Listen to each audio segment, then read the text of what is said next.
Welcome to Cowboy Leather and Boot. No, excuse me, no boot repair. Nope, no. We'll try this again. Welcome to Cowboy Leather Products. So used to saying that, it's a hard habit to break. But anyways, hope everybody had a good week. We're still kind of putting stuff away. I did get into a piece of leather and I made two knife sheaths for two handmade knives, and I made a holster for 1911. But other than that, we're still putting stuff up and trying to get situated. I mean, I'm situated enough that I can start making stuff, but I'm just easing back into it. I had a couple people call. I've posted on my Facebook and Google that we are back in open to do leather work and no shoe repair. I've had people call, and I mean I put it in there. I put it in big caps. No shoe repair. No, it says we do no longer do shoe repair in caps yet. And I still get people. Do you do shoe repair? I saw your ad on Google. Did it say no shoe repair? Yes. Well, then I guess I don't do shoe repair now, do I? I hate picking on people, but sometimes they're funny. But anyways,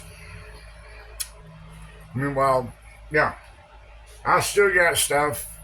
I tipped a bucket over here before, and it had knives that I use, different size knives I use for making knife sheaths, and I dumped the knives out on the floor and got about two dustpans fulls of charcoal, and I did save a few patterns, which is good. I'm gonna have to collect some more patterns or go buy some. I see I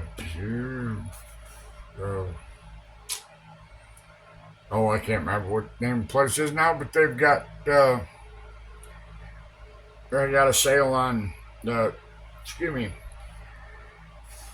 patterns for pistols, and they got it for Glock, they got it for Sig Sauer and Taurus, and they got several of them. But anyways, oops, I'm not supposed to say pistol or gun. I'm supposed to call them bad guy boppers or whatever.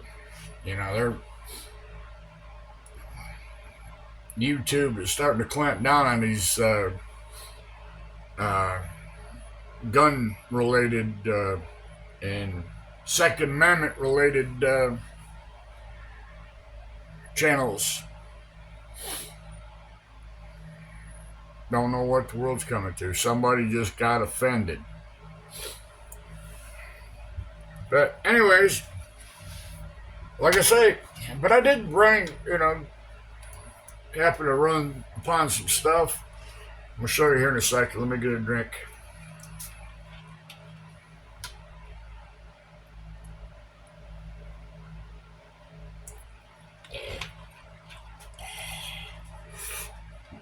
There we go. All right. I've got that I ran across, and they don't mean spit to me anymore because I don't have the machines. But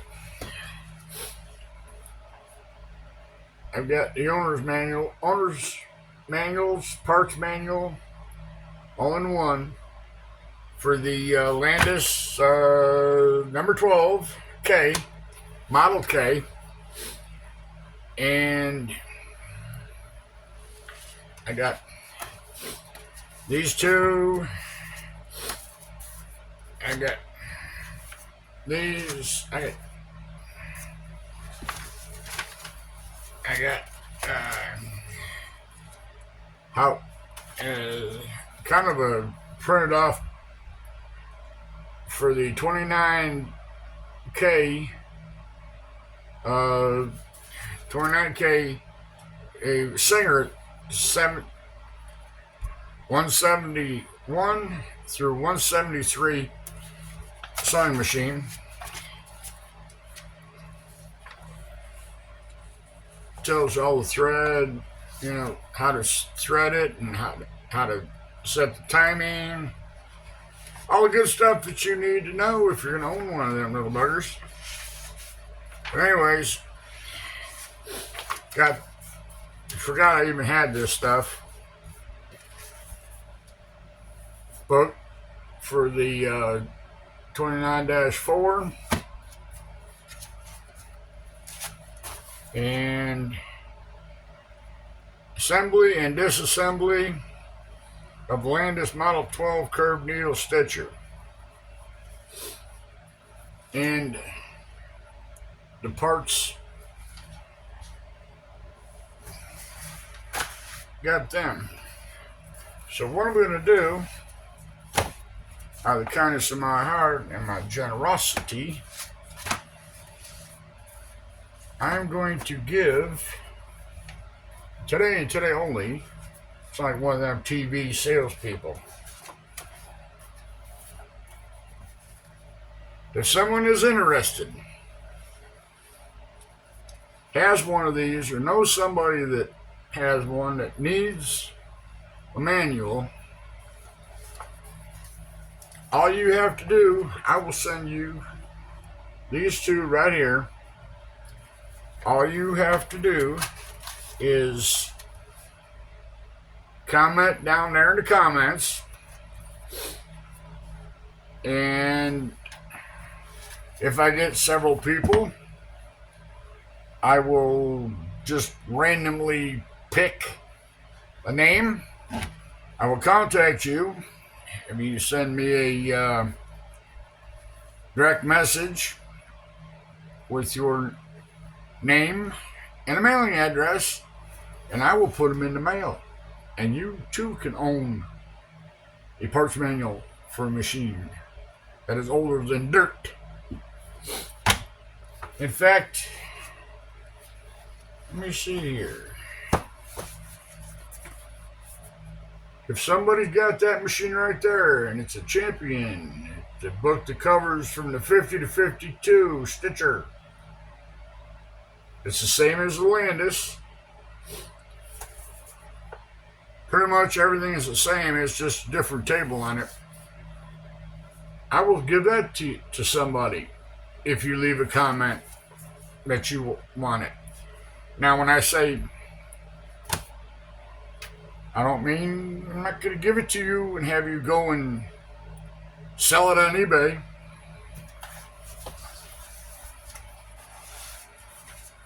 Because that's where the rest of this stuff is going.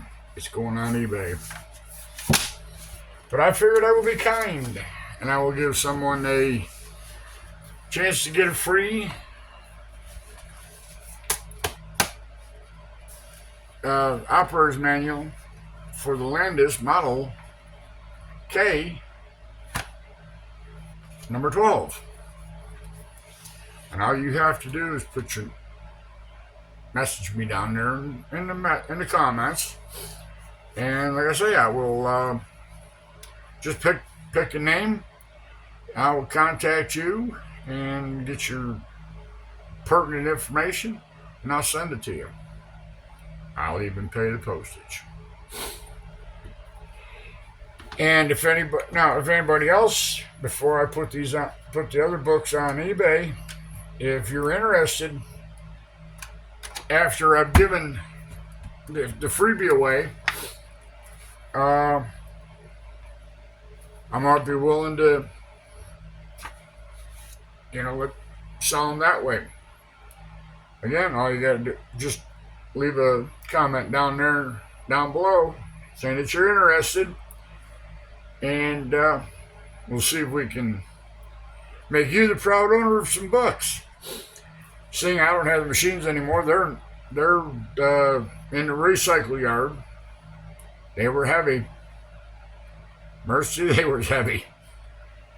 I think between all the shoe repair equipment and the equipment that I lost, bell skiver and some of the other stuff that I lost from the leather type or the leather shop, I believe I had real close to 4 ton.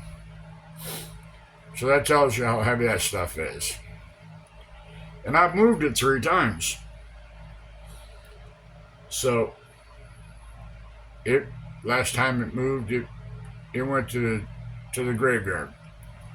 But anyways, like I said, if you want the books, I give the first come, first serve. And after that, I either sell them or put them on eBay. I don't need them anymore. And I imagine somebody out there has got one of these machines that needs.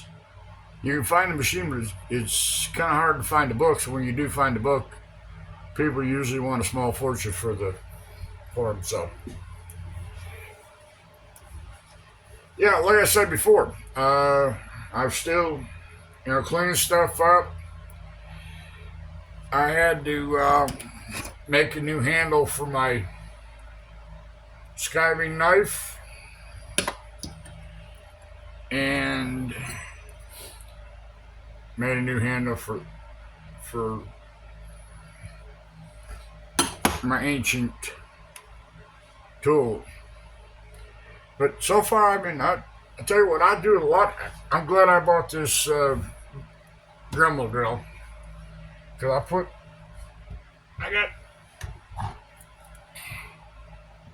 I got the little wire wheel, and that polishes up stuff real nice.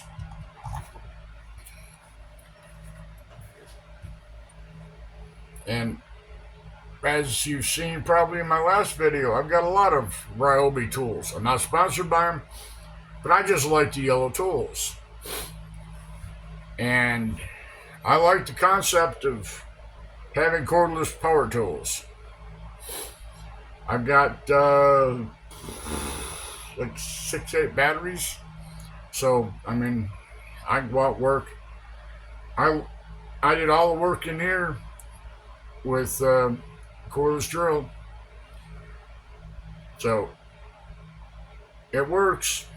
The other thing I didn't have is I didn't have a cordless. Well, I did have cordless, but I had to squeeze the staple gun when I put the insulation up.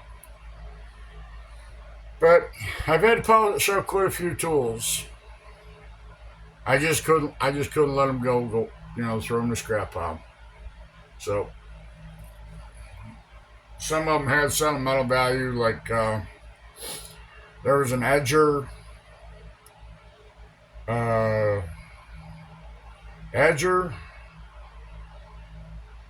wing divider,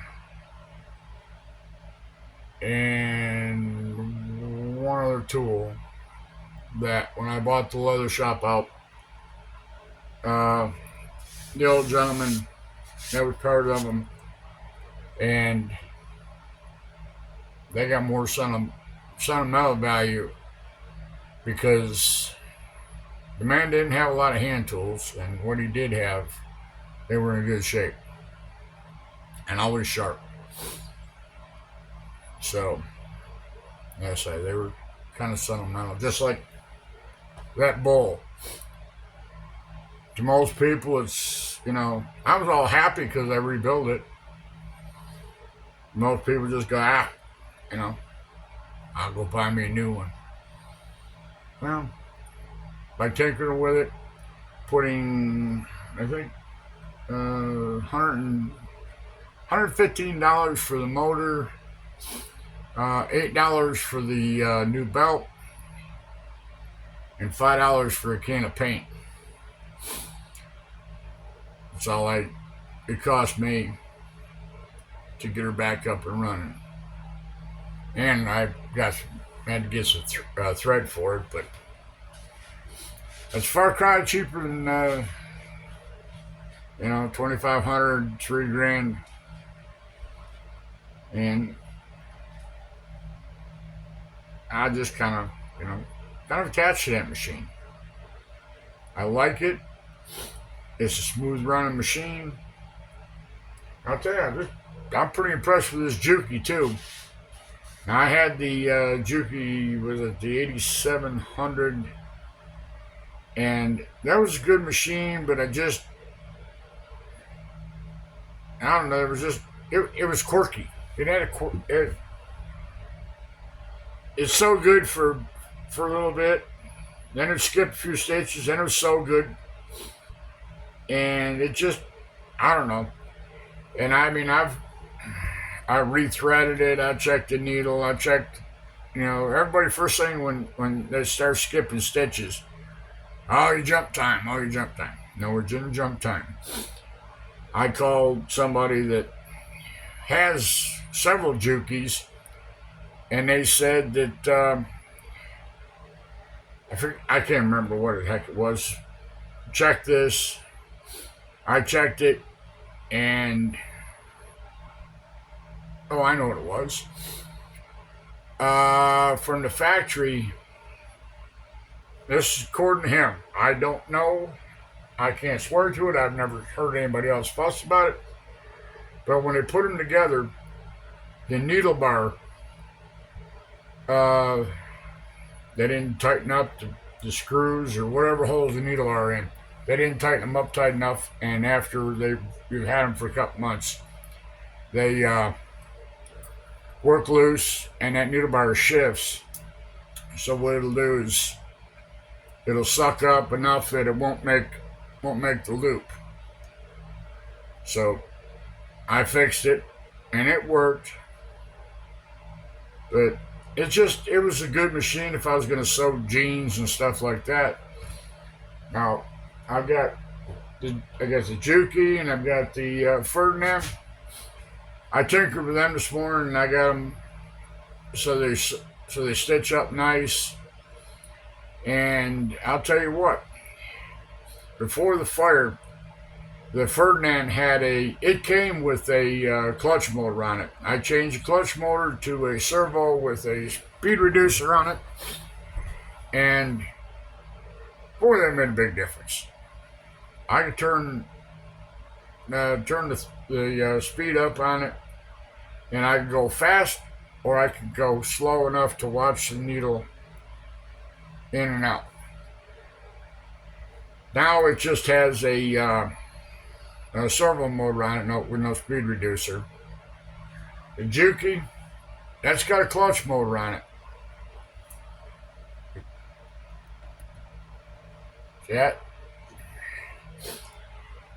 That motor there, it's either go or no. But I was tinkering with it this morning, and I noticed one thing. They've got it looks to be about a 1-inch diameter drive pulley on it, on the motor. And I'm thinking I may have to change that, because that'd make it run like a scared rabbit. As long as that motor works, I'm not going to switch it over to a servo. I just, like I said, this morning I was working with it, and I was sewing up some scrap. And I figured, well, what the heck? Instead of wasting thread on scrap material, I'm just going to throw in the trash. I went back in the house, and I got a pair of bib overalls that fit me, but lengthwise they must have been for the Jolly Green Giant, because they were about 6 inches too long.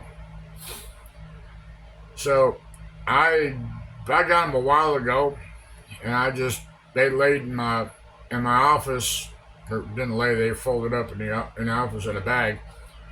So I figured, okay, I took them out, and I laid them on the living room floor, and got my scissors out, measured, cut, brought them over here, and I hemmed them up using the Juki. And when I got both done with both of them, I could just feel the pedal. I'd go. It started out kind of quick, and then I just feathered the pedal. I got back into useful, or getting used to it, I should say. So if you can, I'll tell you what. When I bought that Ferdinand, the old guy told me. He said, if you can run this machine with that clutch motor on there, you can run just about any sewing machine out there. Because they're a bear. And like I said, once I got used to it, I had no problem. I know everybody likes, most of y'all probably hand sew. I hand sewed for the first year and a half, 14 years ago, and it bothered my arthritis. So I got a sewing machine. And I haven't looked back since. Now, I do hand sew once in a while just to stay in practice.